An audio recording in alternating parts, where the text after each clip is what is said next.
Welcome back to the channel, everyone. If you're yet to subscribe, please press on the red subscribe button and activate the notification bell. Should you or should you not be offering your client or prospecting client a freebie to your event? In this video, we're going to go through the benefits and drawbacks. And in the end, hopefully we're going to figure out whether you should or should not offer that pass. Stay with me.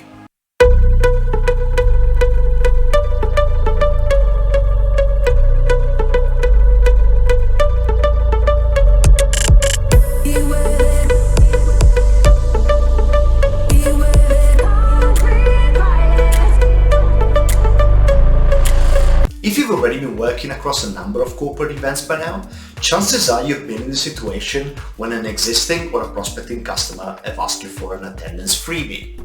And chances are that when you went to your manager asking for that freebie authorization, your manager has given you a no. Most companies tend to draw a line when it comes to freebies because generally speaking, they can devalue the event itself, but also they can set a bad precedent with customers. So when is it worth making an extra push with your manager to get their freebie approved, and when do you just want to draw a line underneath it? Okay, my answer to that is it depends. So when it comes to this type of situations, you just have to be really selective, and you have to basically ask yourself, what's in it for me and for the customer? Okay, what is it that we're trying to build here? How sincere is the customer? What sort of opportunity is there with this customer in the long term? Okay, because there could be a lot of different reasons why that customer is asking you for a free attendance. Okay, so let's look at a few examples, right? So you could be dealing with someone brand new, which is what I've seen probably the largest chunk of the times, and this person has never worked with you.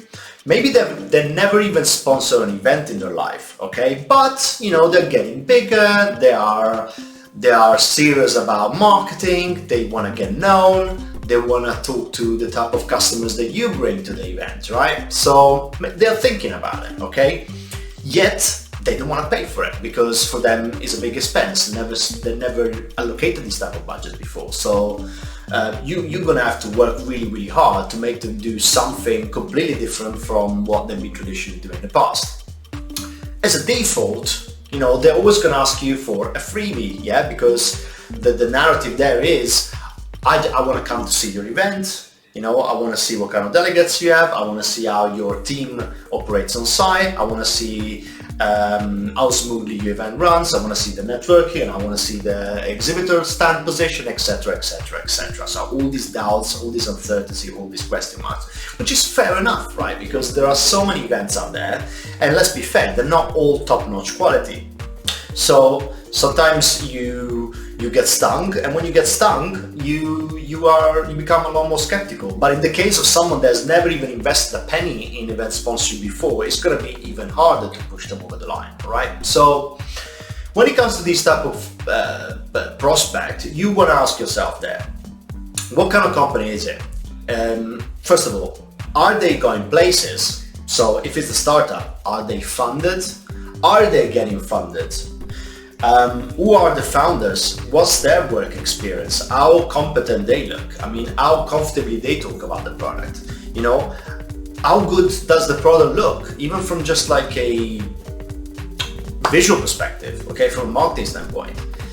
People that have used it, if they've got customers, what do customers say about this provider? Okay, so you want to be assessed whether by giving them a free attendance, it's going to increase your chances of actually getting them to invest a more substantial amount in following editions, you know. But from my experience, you know, especially when you're dealing with startups, you know, it's really a hit and miss, right? Because most of the startups end up failing or not moving on beyond 3 years. So, you know, you end up kind of having a lot of hope, building a lot of hope with people that are just never going to get to the actual game, right? And you know, you don't know that at that moment in time when you make that agreement. You know, things are looking smoothly, they look positive, and they generally want to get there, right? But the, you know, hurdles come in the way, and then suddenly this company has to just stop operating, right? So yeah, how big is the opportunity with this customer?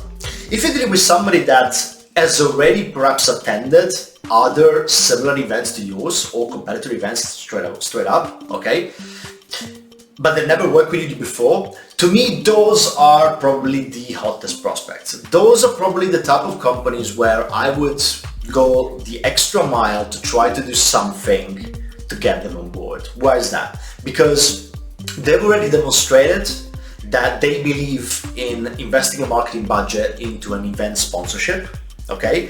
They're already investing actively with your direct competitors, okay? And as a result of these two things, if you are confident about your product and if you know that you've got advantage over your competitor, then all it's going to take to get them over the line on your side is just for you to kind of deliver the value proposition in a clear and believable way. Okay, so these are the type of people that is worth potentially offering a free pass, okay, because maybe that is the difference between them signing up as an exhibitor the following year or never show up ever again. I mean, throughout my years of experience, I've seen both things, right? I've worked with people that have been very strict against offering free passes because they've been of the opinion that it's better to give a no to people over and over and over, because eventually if they're really interested, they're gonna just pay to come, okay? Which it's fair and it can work in some cases, but I generally prefer to work with people, okay? So I always try to make more of a emotional and just more of an investment, okay? We can call it a gamble, I call it an investment. I like investing in a future customer. So if somebody's being polite to me particularly, which by the way is a very important thing, the way they ask for their freebie, okay? And I feel that if I feel that they're being humble about it, and I feel like, you know, it's only a matter of time before these guys are gonna go places, then yeah, I'm gonna offer them that freebie because I know that it's gonna increase my chances of selling them a bigger package the following time around. But most importantly, it's gonna just expand my network and my client list, okay? So that's a situation there where you wanna do it. Situation where you don't wanna do it on the other end are things like the following. You have somebody that's attended your event, okay, a number of times. Things were going well, and then suddenly there was a shift. That shift may depend on maybe some aspects of your events no longer delivering for that customer. That shift could happen, could be dependent on the customer itself. Okay, they could be having lost momentum in some way. Whichever fault it is, whatever fault it is, they're no longer getting return from your event. Okay, so they decided that next year's edition, they're not gonna be there. But then, as they get close to the event, they're knocking at your door and they're asking you for a freebie.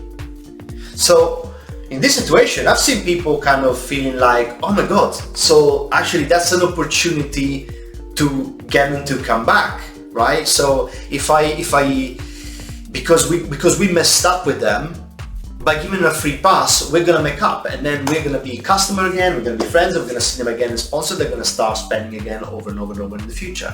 But hold on, don't make those assumptions. You know, again, you gotta ask your question, you gotta understand the situation. Why have they stopped? Why have they decided to stop coming to the event?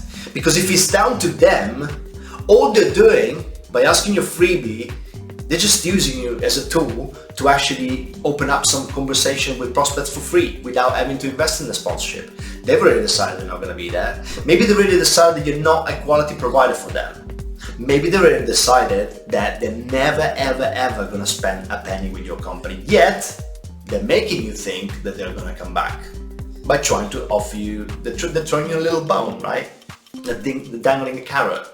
Okay, so always assess the reason why somebody is asking you for that free pass or not.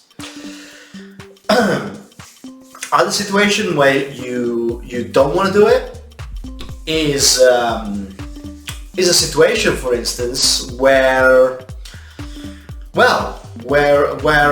you're well aware that your prospecting customer is either been in the market for a few years and not doing particularly well, or maybe they are just starting but they're not getting traction. So what's happening is that is basically a company that is destined not to go anywhere over the following years.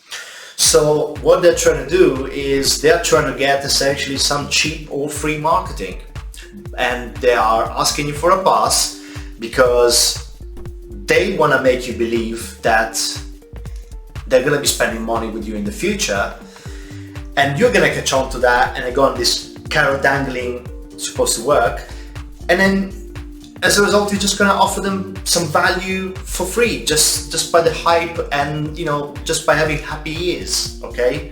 When in reality they know better than you that they're never going to be in the market to spend that kind of money. They may even think that you're too expensive.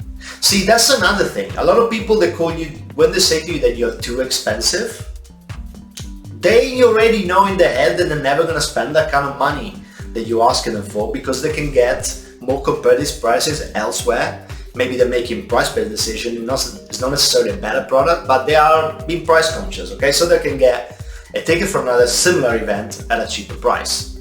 Yet they come to you and they ask you for a freebie, okay? So you already told me I'm too expensive. Whenever I talk to you about sponsorship, you're telling me that you're basically laughing in my face because you say my competitors are doing so much better in looking after them, but then you're asking me for a freebie. So what is the game, okay? You gotta pick your battles, right? You have to understand intent, you have to ask questions, but sometimes you just have to also follow your heart, right? You have to just look into people's eyes and understand who is genuine and who is not. Believe me when I tell you something. In my career, I've been both burnt and I've also highly benefited from these things. Most times I've highly benefited from it just because I've been making those prejudgments on the motives behind this request, right? And wow, when you look down the line, a few years down the line, a customer that is now spending 50, 60, 70,000 pounds, and you think, oh my God, only 5 years ago, he was asking me for a free attendance and he never spent a penny. Because guys, this is what happens if things go right. If you made the right call and this customer is a good customer, and it's a promising provider in the space, they're gonna come for free the first year around. Maybe if they're not being fully funded or if they're still uncertain, they might pay for a ticket, the edition after that. Then they might exhibit, okay? And suddenly they are on a 10x investment than what they were just by attending. From that point on, all kind of opportunities open, and then eventually those companies that are probably more into demonstrating their thought leadership and best practice knowledge to an audience, they'll move into buying a speaking package, which is one of the higher price ticket items that you can have normally within an event. So wow, there you go. You've gone from getting someone in for free to getting to spend £2,000 to maybe spend to £15,000, and now suddenly they're spending £50,000. So this is how I see it around this topic. One thing and one piece of wisdom that I want to share with you: if you are offering a freebie to a customer or prospecting customer, try to get something in return. In fact, in sales, when you're negotiating, your objective is always try to get something in return for a little favor that you do, right? In this case, you don't forget, even if he's the customer and you're the provider, you gotta sit on the same level, You're not below him, just because you're offering them a free pass, something which has got an opportunity cost of, say, for example, 2,000, 2,500 pounds, dollars, euros, whichever currency we want to talk about. So it's fair for you to ask something. And when I say something, I normally ask for meetings, okay? Commitment to sit down with me over 30 minutes at a precise time during day one of the conference. You put it in the diary, bang, it's there. And at least when you do that, you've got the possibility to not only look this customer in the eyes which immediately will increase your chances of actually converting them into something. But you can then hush them around. You can show them the event. You can give them like a warm welcome. You know, you can give them a piece of breakfast. You can give them a drink. You can be a good host, right? Which never hurts from a networking, a relationship building perspective. Okay. So guys, this is a big topic, but maybe we'll tackle it again another time, but I hope I've given you something to think about here, all right? Always make a judgment on an individual basis, okay? I hope it was useful. If you've got any question, feel free to drop them in the comments, and any other topics you'd like me to cover, I will do that as soon as possible. Until then, take care.